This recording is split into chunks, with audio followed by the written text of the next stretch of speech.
It's ad break time. First, I want to mention that I now have a Patreon, so if you love this podcast, I would deeply appreciate the extra support at patreon.com/Beyond Solitaire. Second, the Beyond Solitaire podcast is proudly sponsored by Central Michigan University's Center for Learning Through Games and Simulations, which continues to do amazing things in the world of academic board gaming. Their first Kickstarter, Monumental Consequence, has now entered fulfillment, and you can still order a copy through cmhpress.com, link in show notes.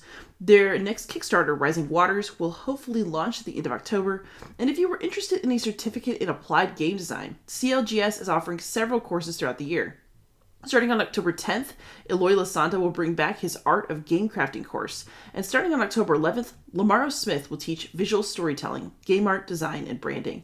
So sign up and get your learning on. For now, though, let's get on with the show.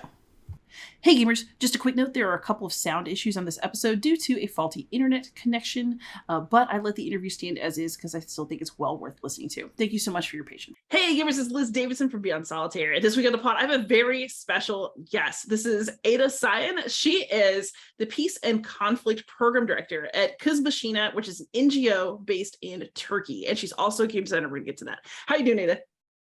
I'm doing very fine. How about you? I'm doing great. So you're in Turkey right now where it's really late at night. So thank you so much for coming on to talk to us. No worries at all. It's daytime for me. That's perfectly fine. So how tell us about Kuzbashina. How new is it as an NGO? How is it developed? And then we'll get to your game eventually, but I just want to know the basics. Yeah, absolutely, for sure. So we are a women's rights NGO. And just to kind of like explain it a bit, Kızbaşına means just a girl in English. And just in case you might wonder why does a women's rights NGO is named just a girl, it's because here in Turkey, usually, growing up, you hear a lot of, you are just a girl, so you cannot do that. You are just a girl, you cannot go there, etc. You know the sayings. So we kind of wanted to take that saying and then kind of bring some empowerment to it, and then kind of say, you are a girl, so you can do that. You are a woman, you can do that. That you have the power to do something. So that's kind of like in the back of our minds the whole time. We are founded in Ankara, so the capital of Turkey. And basically we are concerned with anything about women's rights, civil rights also, but it could go anything from women's empowerment in any part of the world, to femicide. So, kind of domestic violence. We try to cover anything that concerns women. So we've been operating since 2017. And since then we did a lot of great projects. I've only been in the NGO for the last 2 years. So I'm just like finishing up my 2 years now. Before I joined in, they did many one-of-a-kind projects. Some of them were about directly femicides in Turkey. So basically, we have sadly a lot of them. And once you have a lot of femicides going on, at some point you kind of stop keeping track of it, and it gives you so much pain that you start forgetting, sadly. So they kind of wanted to put that into perspective. And for example, they just researched the history behind every one of those femicides. And then they created little codes, the QR codes, and then they put it where those women have been killed, just to remind people that here a woman was killed. It was called Digital Carnation Project, and it was awarded by Facebook's P2P project.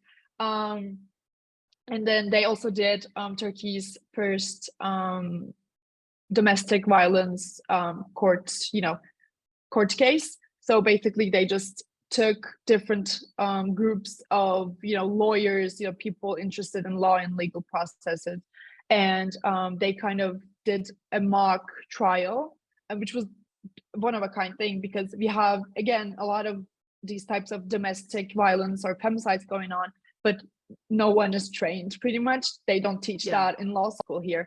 So they kind of wanted to teach that. So it was also one of a kind. And then we have, continuously going projects. And one of our latest and one of the biggest ones was the Women in Command project, which is probably why I'm here for. It is, but we're going to get there a bit more. So you're a peace and conflict program director. What exactly does that mean? That sounds like a very cool job. Yeah. So how it came to play is that I kind of started as, your regular volunteer. I would do anything they would give me. And then I kind of went into different projects. I did one with, I had the chance to actually coordinate one with Nike. It was on women's empowerment in sports, etc.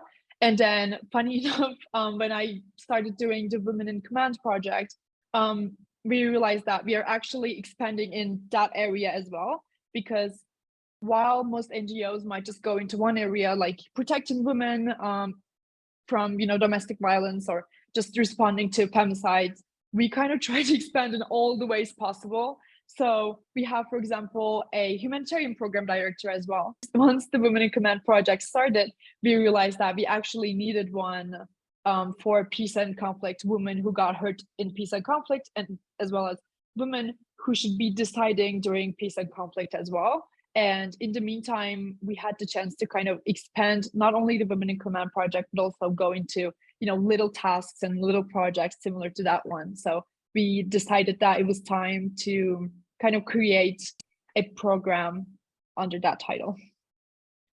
Awesome. So you designed a game called Women in Command. So tell us about the game. So the project's name is the Women in Command, and the game's name is Hybrid Threat Rising. So basically, I should maybe just talk about the project a bit. So why we designed the game makes a bit of sense.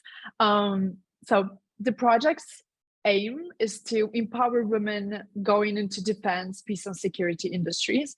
Because when we started the project last year in May, we realized that there were a lot of conflicts actively going on everywhere in the world. And some of them were actually, active conflicts, military, real life conflicts. And some of them are just political or maybe even socio conflicts. And women and children during all these processes got hurt the most because women were not placed in decision-making mechanisms. So they were being left out all the time. And although some of the organisms, like it could be NATO, it could be UN, have different titles and different roles for these types of conflicts and this type of situations, like gender advisors, etc. In Turkey, where this industry is growing tremendously, the defense industry, we do not have women in any of the decision-making tables. So we decided to put women there by training them through workshops. But, just training through workshops is in these days is quite ineffective, especially training young people. I kind of give myself as an example whenever I talk about this project, because I am kind of like the target demographic of it. So whenever I just maybe start a workshop or just listen to someone talking for maybe an hour and a half, I get bored of it. And I usually end up not learning pretty much anything. So having our mentor, who had a huge background in gamification, was a great source, because that's where we came up with the idea of using a game as a training tool, because it's interesting, it's fun, and it lets us deliver the learning outcome. So that's kind of how it started. And basically, Hybrid Threat Rising war game is a hybrid conflict war game. It's about a 3-hour war game, and you have your classic red and your classic blue. But I think what differentiates it is that they have different winning mechanisms. So they win the game by doing different things. And it's supposed to be that way because it's supposed to kind of imitate the 2014 Ukrainian-Russian conflict. So we thought it would be best to give them different abilities and needs. And it's also very interesting because we also put an influence mechanism. So you get to not only play out different scenarios of combat, but also you get to play out different scenarios of influence. And we included a lot of things in it. I could talk about it for hours probably, but you also have your cyber attacks, you have your multi-domain on a very basic level, and a lot of mechanisms in it. I think that's what kind of differentiates it, but it's still quite beginner level. So had you ever designed a game before, and are you a gamer outside of this project? Oh, so this is where it kind of goes downhill. Before I was not your best gamer. I say this with a bit of I think it's like a guilty pleasure of mine, but before, my favorite game was like Monopoly. Whenever I say it, any of the gamers I know just go absolutely crazy because all gamers somehow hate Monopoly. I mean, usually the game developers hate Monopoly, or like very, hobby gamers hate it. But to me, it's so fun. Like, what makes it fun is that I have fun. So to me, that was quite enough. And before, I had never ever designed any games. I did kind of like simulations. I had organized a mock NATO conference. So that was what came the closest to designing a game. But that was pretty much it for me. So when you began to design this game, then what were your influences and who did you get some help from? Because it's so hard to do something like that for the first time, especially if you don't game a lot. So what were you playing and who were you talking to get started? Oh gosh, yeah. So so when we first started, okay, let me restate that. We started in May 2021 when we first started the project. And before actually we started it, what kind of got me into this role of leading the design team of a game, we started the project in May 2021. And how I got into the role of leading the design team of the Hybrid Threat Rising game was in about February 2021. Our mentor, Becky Chaplin, who was then chairing SAS 129 research task group of NATO Science and Technology Organization. He was working on this gamification project through this research task group. So he was supposed to facilitate a game, and then he just like put out this message to the Slack channel saying, so I'm doing this and I need, assistant facilitators who can just help me write some crises, situations, etc., like injects to the game. And then like I saw it, I didn't really care about it. I had exams going on. And then at the very last minute, I thought, I have some information on this. Like I know how kind of like NATO works. I have like a little bit of knowledge on what may happen. So let me just write my name down. And then I did. And then it kind of like got going. And we were supposed to write like crisis injects. And I am one of the most pessimistic people you may know, especially when it comes to crisis situations. So it came really easy for me. I wrote like many of them, and I knew how to before because of like Model United Nations projects, etc. So, and I'm also kind of like an ambitious person. So I wanted to see how my crises played out. So I was like kind of pushing them forward so that he put them out as injects. And the more I saw how they played out and how people responded to it, especially, these people I never knew from before who were, from the military or who were experts in their own areas on cybersecurity. I was really amazed of how fun it was to create something and then see people react to it, see people kind of play it out, and then see how they thought about it and, just kind of observe their thought processes. So I was kind of like amazed by it, but then I just forgot about it because I had more exams. And then time passed by, and he kind of came back and said, so we have this Women in Command project going, and then would you like to take part in it to lead the design team? And I somehow said yes. To this day, I don't know what pushed me to do that because I had no idea what was kind of expecting me. But I said yes, and then I was in a different city in Turkey, and they got me here in Ankara, and we started kind of rolling this whole design team. And it was a lot of blood, sweat, and tears for about a whole summer, for about 4 months. But I think what made it the most, I mean, it had its, of course, ups and downs because it was my absolute first time doing something this big. But also it was really amazing because we got to work with absolutely amazing people. I had Burke as my mentor. We worked with Imaginetic from Canada. We worked with Tom Fisher and Stephanie Game from there. Our design team was amazing. I think one thing I should maybe mention is that in Turkey, we have no serious, war game designers. We have game designers who design, apps or maybe just, fun games, not serious games. So we had to create our own serious game design team by kind of, doing different interviews, pulling people from here and there. And it came out just amazing. And I got to work with absolutely brilliant women designing this game for women, mostly. And our influences. So at the beginning, we started, by playing games to kind of get some inspiration from it. We played, I think my first ever war game is Memoir 44, which is a great game. Yeah, it's a good start. It was really fun. And I remember being completely like lost. It's a very easy game when I look back at it. We still do tournaments with UK Fight Club. But when I look back, Burke had told me to kind of like learn how the rules work, how it's played, etc. I was lost. I was long gone. I was like just reading the rules and I was just so confused. Like, what does this all mean? Because to like a beginner who knows nothing, pretty much nothing about war games, it's not fun. It's just confusing. It was just plain confusing. But then more I learned about it, the more people who were experts in their areas, like Burke or like Tom, explained those to me. It became more fun. And I think what made this process, this, passioning was that people were so nice and so accommodating.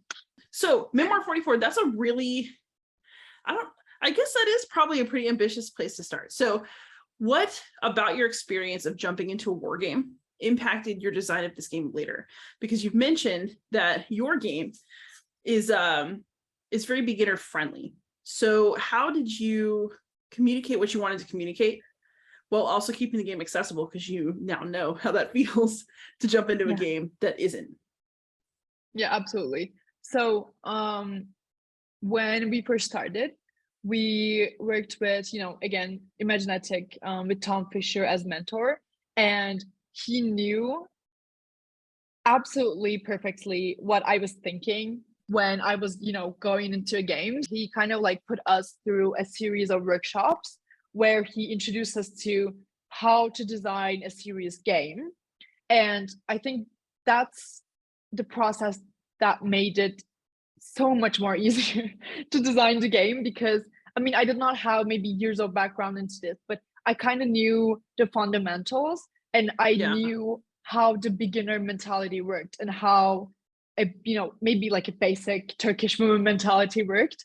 So working with the design team who were, people like me, about my age, about my background, more to design side, but we were pretty much thinking the same things. We always turned back inside and asked, would we play this game? Is this game easy to understand? And does this game teach me something? So these were about 3 fundamental questions we always asked. And designing the game, so we are quite the ambitious team, and we wanted to make it as perfect as possible. I'm just going to admit that. No game is perfect, but we wanted to just make it, one of a kind thing, having all the learning outcomes in it. And we have like a whole table where we have so many like learning outcomes, like this was connected to this was connected to this, etc. And then as we continue to add them, as you can guess, it got a little bit complicated. And then at some point we had to kind of look at it and say, okay, this is just too much. At one point, even our own design team was kind of getting lost into all of the mechanics, all of the, different rules, etc. And then at that point, we had to kind of turn back inside and kind of simplify the game level by level by still keeping it informative and just keeping the learning outcomes in it. And what makes it accessible, I think, is that design process, because I always say this, but it's not mutually exclusive. It's a game designed by women for women. It's also for men or anyone else. But we kind of know how we think, especially in Turkey, especially about Turkish women who have no background of wargaming or, military abbreviations, military sayings, etc. So we know how we think, and that's kind of like the first step of it. And the second step of accessibility is that we added so many facilitators to it, that we have, for example, an awesome rule book. It was consulted to many experts. It was designed in maybe like 3 months, just the rule book, so that you just do not get lost in it, but you actually follow like kind of like a way, and then you kind of flow right into it. You are able to find what you search for, and we kind of like, we could pre-guess some of the questions women asked, and we had a lot of time actually play testing it, not only during the summer but also going into like September, October, etc. So we kind of like put all those questions and put all those outputs into the rule book, so that when you have it for the first time in your hand, you're able to actually learn about the game and then find what you're looking for. A second aspect of it were player rates. So once you have so many mechanics and then like so many stuff going on, because that's kind of like the truth, you have a lot of going on in the game, even though it's easy, we call it beginner level, it's still a lot for someone who's just starting, because you probably don't know about all these mechanics. Just so you have, once you begin, laid out without having to flip pages, what you have to do just in front of you very clearly, and it's also very nice looking, I could say. So it's actually really like fun and nice to look at it and then play it. Another aspect is that we have a tutorial level. So I don't think we've seen this with any of the serious war games, but looking at the examples we had, you know, NATO war games, for example, it takes about maybe 2 days to learn some of them, just to learn how to play the game. And you know, on top of that, you have to be an expert at it. You have to already like priorly know what you're supposed to do. And in our case, it's not possible, because we're looking at people who have never played war games before, who don't have a background in military or similar concepts. So we had to introduce a tutorial level game just to kind of teach them in less time, at least less than maybe 2 or 3 hours, and then kind of ease them into the game. Because once, I think it's the same thing with pretty much everyone I know. When someone is explaining me the rules, my head goes empty. I have like elevator music playing, and then I am just so stressed about learning the rules that I cannot even, you know, when I start playing, I cannot even remember what I was told. And tutorial, I think the tutorial level counters just about that. It kind of lets you discover the game in your own conditions and at your own pace. And then it kind of lets you play it out. It kind of lets you practice whatever you're supposed to do later. It's really great because we got to test the tutorial level at the Royal Military Academy of the Netherlands with 90 cadets during a training, and it went absolutely great. I was surprised by the results. I was sadly the only facilitator who was able to go there because of COVID. But so I was alone, you know, next to about 90 cadets, and I was just like thinking, how am I supposed to teach this game to 90 people all at once with all the questions that I will be asked? And we started with a tutorial, and they learned in about 30 minutes. And they played against our team back in Ankara virtually for the first day. And they were about, you know, beating up our team who designed the game. And it was just amazing. It was incredible. So this is, I think, the fundamental accessibility features we have so far. Nice.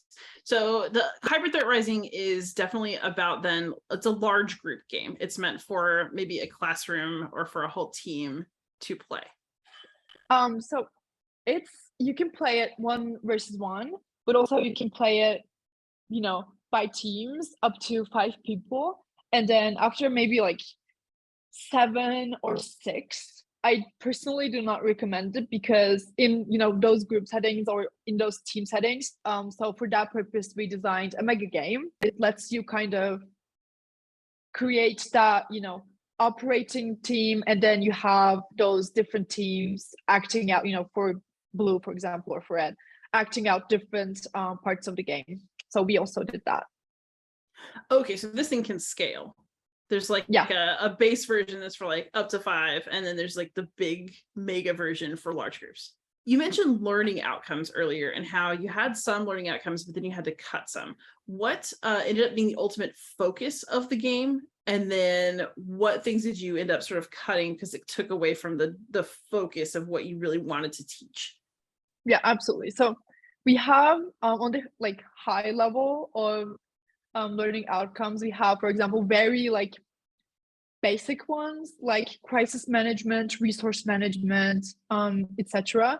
And Yeah. then once you kind of go into details, it goes into the cyber domain, or it goes into influence, it goes into urban warfare and different kind of types of it. So it can get really detailed all at once.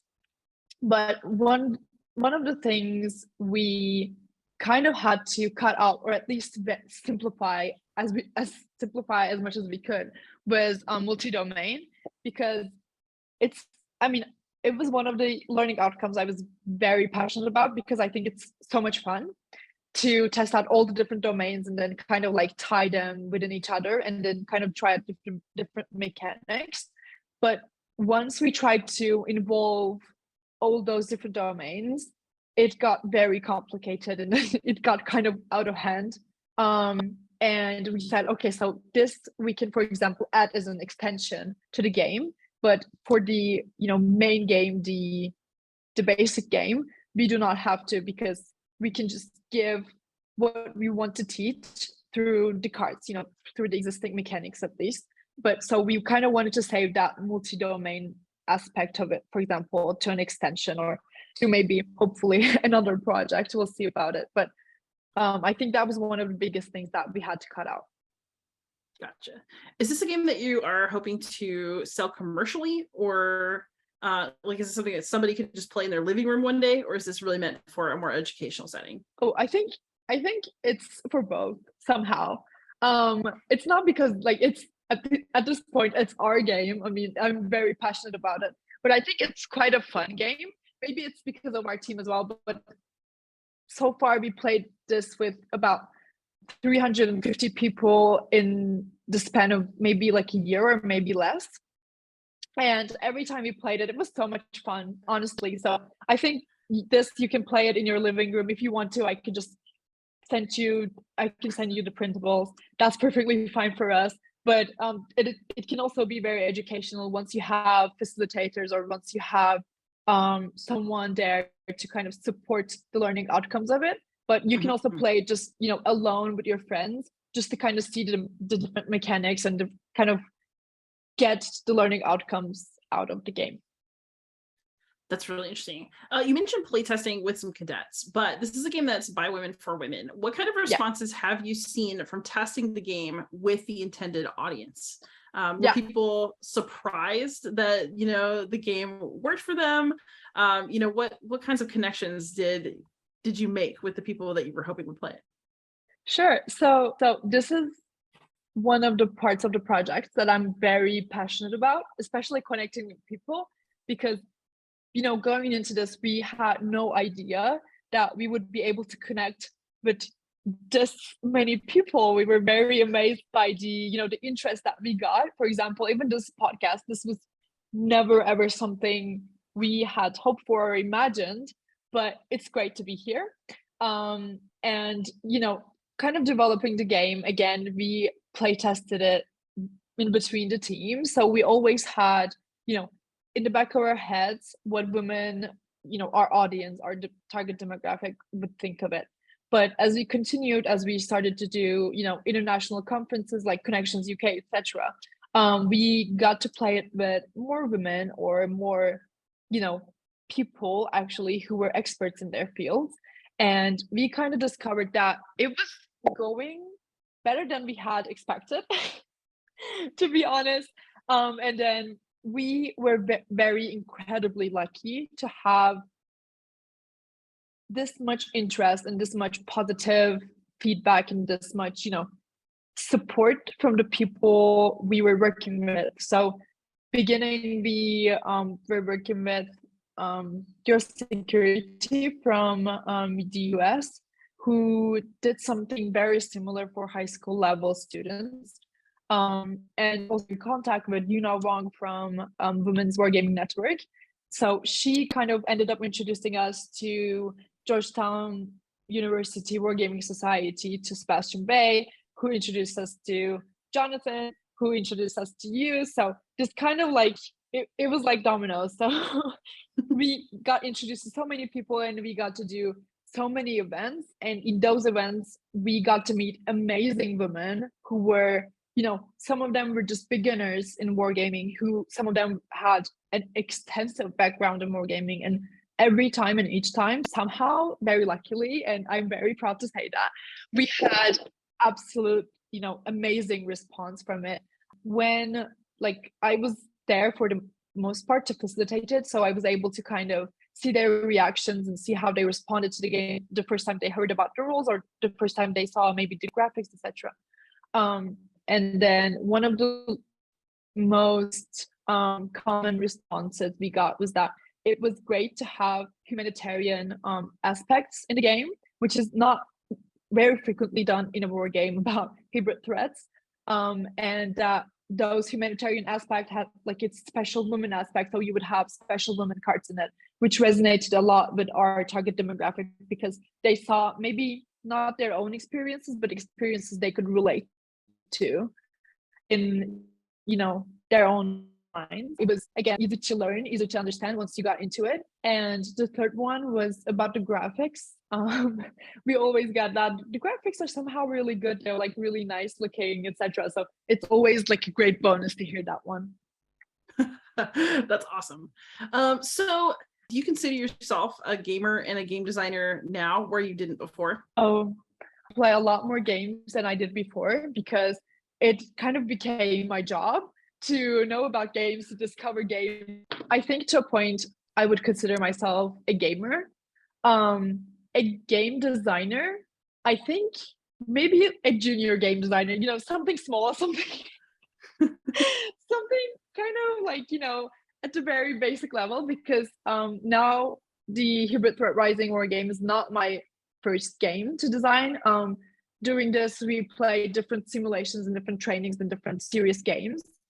So I would maybe to an extent I would maybe to an extent consider myself a game or simulations designer at this point, but hopefully more to come. And then I would be a lot more confident in considering myself one. Well, I think that you are one. If you're doing the job and the game's there, then you're a designer. So I always ask my guests this: what are you playing for fun right now, if anything? Oh gosh, Civilization 6. Nice. Yeah, that's what we're playing, and let me tell you, we've been, we are just insane about it. I don't know why or how, but we are playing it all the time when we're not working, especially with Burke, who also is my mentor. So we're always together, who's kind of like a brother to me. So we're always together playing it. And then we kind of got the whole team they are not gamers, let me tell you. They don't like most games, but we kind of got them playing it as well. And we're having so much fun. But at the same time, we're playing Catan, which is just amazing. It's a very, basic game. You can just play with friends who don't really like gaming, but they kind of like the competition of it. It's fun. We try to kind of discover different games, mostly commercial, so we can play with friends. But the one that I'm playing the most right now is Civilization 6. It's absolutely amazing. It's very detailed. It's so much fun. You can do so many things in it. It's crazy. I love it. And then if people want to talk to you, they have questions and want to find you online, where can they do that?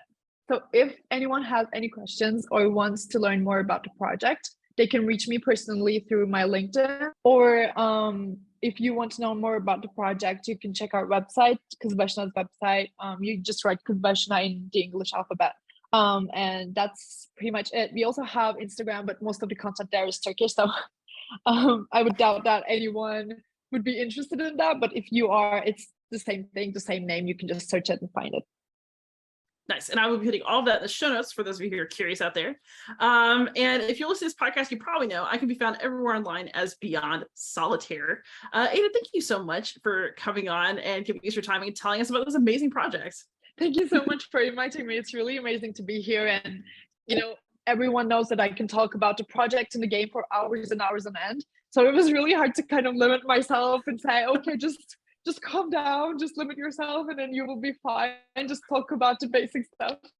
But it's really amazing to be here and talk about the whole thing to someone who's, you know, as interested and who's having, you know, so much fun. So it's great. Thank you so much. All right. So those of you who are out there listening, please like, subscribe, comment, ask questions, and most of all, happy gaming.